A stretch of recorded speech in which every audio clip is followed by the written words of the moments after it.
Hello everyone, welcome back students. हमारा जो पिछला जो लेक्चर चल रहा था, पिछला जो टॉपिक चल रहा था वो था आपका लेसन विधायिका। ठीक है, हमने जाना कि विधायिका कितने प्रकार की होती है ना। उसके बाद हमने संसद के दोनों सदनों के बारे में शुरू किया था और राज्यसभा के बारे में पढ़ा था। आज हम जानेंगे लोकसभा के बारे में। लोकसभा है जो वो संसद का निचला सदन है, ठीक है, और इसे लोअर हाउस के नाम से भी जाना जाता है। किस नाम से जाना जाता है? लोअर हाउस के नाम से भी जाना जाता है। लोकसभा, ठीक है। अनुच्छेद 80 के अनुसार जो इसके सदस्यों की संख्या निश्चित की गई थी वो 500 की गई थी, ठीक है। इसके सदस्यों की संख्या 500 की गई थी, लेकिन 1973 में 31वें संविधान संशोधन में इसकी संख्या 525 कर दी गई थी।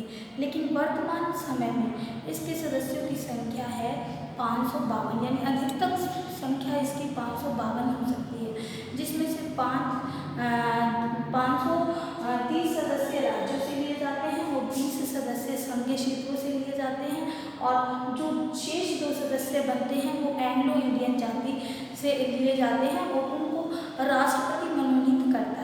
एंग्लो इंडियन जाति समझते हैं ना, जिस मान लीजिए कि किसी व्यक्ति का के माता पिता में से एक विदेशी होता है और एक देशी होता है, यानी जैसे किसी का ये लगा लीजिए, माता अगर विदेशी है और पिता स्वदेशी यानी इसी देश में उनका जन्म हुआ है, तो एंग्लो इंडियन जाति के 2 सदस्यों को राष्ट्रपति मनोनीत करता है। इसकी चुनाव विधि की बात करते हैं तो इसकी चुनाव विधि अप्रत्यक्ष रूप से इसका चुनाव होता है। इसमें सभी मतदाता सभी वयस्क मतदाता गुप्त रूप से मतदान करते हैं। वयस्क मताधिकार तो आप पहले भी पढ़ चुके हैं कि वयस्क मताधिकार क्या होता है। वयस्क मताधिकार यानी जिनकी आयु 18 वर्ष से अधिक है, चाहे वो महिला है चाहे वो पुरुष है, उन्हें मतदान करने का अधिकार है। यानी 18 वर्ष से अधिक आयु, 18 वर्ष से की आयु पूरी कर चुके हर व्यक्ति को मतदान करने का अधिकार दिया गया है, ठीक है। उनका चुनाव वयस्क मताधिकार के आधार पर किया जाता है, ठीक है। अब बात करते हैं कि लोकसभा के जो सदस्य होते हैं, लोकसभा के सदस्य होने के लिए किन किन योग्यताओं का होना जरूरी होता है। तो सबसे पहले जो भी लोकसभा का प्रत्याशी है उसके लिए निम्नलिखित योग्यताओं का होना जरूरी है। पहला, वो भारत का नागरिक हो, यानी कि वो भारत की नागरिकता उसे प्राप्त होनी चाहिए, ठीक है। नंबर 2, वह 25 वर्ष की आयु पूरी कर चुका हो, ठीक है। वह पागल या दिवालिया ना हो, वो संसद द्वारा किसी लाभ के पद पर आसीन ना हो, या संसद या राज्य सरकार के किसी भी लाभ के पद पर आसीन ना हो, और संसद में लोकसभा के सदस्य हेतु जो जो योग्यताएं रखी हों वो सभी योग्यताएं पूरी करता हो, ठीक है। नेक्स्ट है, वो पागल या दिवालिया ना हो, उसे किसी न्यायालय के द्वारा इस पद के लिए अयोग्य घोषित ना किया गया हो। नेक्स्ट है, उसका नाम मतदाता की सूची में हो। समझ में आ गया ना लोकसभा के बारे में कि लोकसभा जो है वो निचला सदन है, ठीक है, और इसे लोअर हाउस के नाम से भी जाना जाता है। वर्तमान समय में जो इसके सदस्यों की संख्या है वो 552 निश्चित की गई, अधिकतम 552 हो सकती है, जिसमें 530 सदस्य राज्य से लिए जाते हैं और 20 सदस्य संघीय क्षेत्रों से लिए जाते हैं, और जो शेष 2 सदस्य हैं वो एंग्लो इंडियन जाति के होते हैं और उन्हें राष्ट्रपति मनोनीत करता है, ठीक है। फिर आती है इसके चुनाव के बारे में। तो इसका जो चुनाव है, लोकसभा के सदस्यों का चुनाव वयस्क मताधिकार प्रणाली के द्वारा किया जाता है, जिसमें 18 वर्ष की आयु पूरी कर चुके हर व्यक्ति इस वोट दे सकता है, गुप्त रूप से मतदान होता है इसमें, ठीक है। फिर बात आई कि इस लोकसभा के सदस्यों की योग्यताएं क्या हैं, या लोकसभा का प्रत्याशी बनने वाला जो उम्मीदवार है उसकी क्या योग्यताएं हैं। वह भारत का नागरिक हो, 25 वर्ष की आयु पूरी कर चुका हो और किसी संसद द्वारा किसी संसद या संसद में मतलब जो भी योग्यताएं निर्धारित की गई हैं उनको पूरी करता हो और संसद द्वारा किसी लाभ के पद पर आसीन ना हो, चाहे वो संसद राज्य सरकार के द्वारा भी यही नियम है कि वो राज्य सरकार के द्वारा किसी लाभप्रद पद पर आसीन ना हो, पागल या दिवालिया ना हो। और नेक्स्ट है उसे किसी भी न्यायालय के द्वारा इस पद के अयोग्य घोषित ना किया गया हो। ठीक है, और एक और आता है सन 1976 में, देखो सन 1976 में संसद द्वारा छुआछूत के विरुद्ध कानून पास किया गया था और इस कानून के अंतर्गत यह व्यवस्था की गई कि यदि किसी व्यक्ति को इस कानून के अंतर्गत दंड मिला है तो वह लोकसभा का चुनाव नहीं लड़ सकता। कौन से अनुच्छेद के अनुसार? सन 1976 के अनुच्छेद के अनुसार संसद द्वारा छुआछूत के विरुद्ध ये व्यवस्था की गई थी। मान लीजिए किसी व्यक्ति को छुआछूत के मतलब कोई किसी अपराध के लिए दंड मिला है तो वो लोकसभा का सदस्य नहीं बन सकता।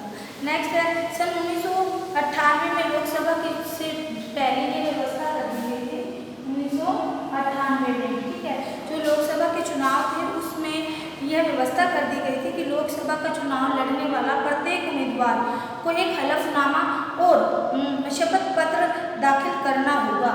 ध्यान से समझिए, जो 1998 में लोकसभा के चुनाव से पहले यह व्यवस्था कर दी गई थी कि जो लोकसभा का चुनाव लड़ने वाला प्रत्याशी है या उम्मीदवार है उसको एक हलफनामा, एक शपथ पत्र दाखिल करना होगा कि वह किसी फौजदारी मुकदमे में दंडित तो नहीं हुआ है, यानी उसे किसी प्रकार का कोई दंड तो। अब बात करते हैं लोकसभा के कार्यकाल की। जो लोकसभा का कार्यकाल होता है वो 5 वर्ष का होता है। प्रत्येक 5 वर्ष के बाद एक नया चुनाव होता है और फिर लोकसभा का निर्माण होता है। लेकिन संकटकालीन स्थिति में संकटकालीन स्थिति में इस अवधि को बढ़ाया जा सकता है, लेकिन ये अवधि 1-1 वर्ष करके बढ़ाई जाती है। ठीक है, और प्रधानमंत्री की सलाह पर राष्ट्रपति चाहे तो लोकसभा को 5 वर्ष की अवधि पूरी होने से पहले ही भंग कर सकता है और नए चुनाव करवा सकते हैं। समझ में आ गया ना। और अब बात करते हैं इसके अधिवेशन के बारे में। राष्ट्रपति को लोकसभा का अधिवेशन बुलाने का अधिकार है। लोकसभा के वर्ष में 2 बैठकें होना बहुत ज़रूरी होता है। ठीक है, क्या है कि परंतु एक अधिवेशन के अंतिम दिन तथा दूसरे अधिवेशन के प्रथम दिन में 6 महीने से अधिक का अंतर नहीं होना चाहिए। इसका मतलब क्या हुआ कि वर्ष में 2 अधिवेशन होना बहुत ज़रूरी है। राष्ट्रपति को लोकसभा का विशेष अधिवेशन बुलाने का भी अधिकार दिया गया है। ठीक है, गणपूर्ति यानी लोकसभा की कार्यवाही चलाने के लिए कितने गणपूर्ति होना जरूरी है? तो लोकसभा की कार्यवाही चलाने के लिए लोकसभा की कुल सदस्य संख्या का 1/10 भाग का होना जरूरी है, यानी 1/10 भाग यानी सदस्यों का होना जरूरी है। ठीक है, इससे कम सदस्यों को कोई भी निर्णय लेने का अधिकार नहीं है। यानी कि लोकसभा की कार्यवाही चलानी है तो उस समय लोकसभा की कुल सदस्य संख्या का 1/10 सदस्यों का 1/10 भाग के सदस्यों का लोकसभा की कार्यवाही के दौरान उपस्थित रहना जरूरी है। ठीक है, अगर ये इससे कम किसी भी सदस्य को कोई निर्णय लेने का अधिकार नहीं है। ठीक है, अब बात करते हैं लोकसभा के अध्यक्ष और उपाध्यक्ष के बारे में। ठीक, जो लोकसभा का अध्यक्ष और उपाध्यक्ष है वो लोकसभा के सदस्य अपने में से ही चुनते हैं। ठीक है, वर्तमान समय में जो लोकसभा के अध्यक्ष हैं वो है माननीय ओम बिरला और जो उपाध्यक्ष का पद है वो अभी इस समय रिक्त है। उपाध्यक्ष का क्या कार्य है कि लोकसभा के अध्यक्ष की जिस समय मौजूद नहीं है तो उनकी अनुपस्थिति में उपाध्यक्ष ही अध्यक्ष का कार्य करता है। ठीक है, संसद के सदस्यों के वेतन और भत्ते के बारे में बात करते हैं। जो संसद के दोनों सदन हैं उनके सदस्यों के वेतन और भत्ते समान होते हैं, ठीक है। लेकिन जो ये समय चल रहा है इनका वेतन लगभग 1 लाख के करीब है, ठीक है। तो कोविड के चलते इनके वेतन में 30% की कटौती कर दी गई है। इसके साथ साथ वेतन और भत्तों के साथ साथ इन्हें कुछ सुविधाएं भी प्रदान की गई हैं, जैसे निःशुल्क आवास सुविधा, निःशुल्क चिकित्सा सुविधा, टेलीफोन, मोबाइल, इसके अतिरिक्त इन्हें 34 हवाई यात्राएं भी उपलब्ध कराई गई हैं। समझ में आया ना आपको। लोकसभा की कार्यवाही चलाने के लिए लोकसभा के कुल सदस्य संख्या का 1/10 भाग का होना जरूरी है, मतलब उपस्थित होना जरूरी है। और अगर सदस्य कम है, इससे कम सदस्य को कोई भी निर्णय लेने का अधिकार नहीं दिया गया। फिर बात करते हैं इनके अध्यक्ष और उपाध्यक्ष। लोकसभा के अध्यक्ष और उपाध्यक्ष का जो चुनाव है लोकसभा के सदस्य अपने में से ही करते हैं।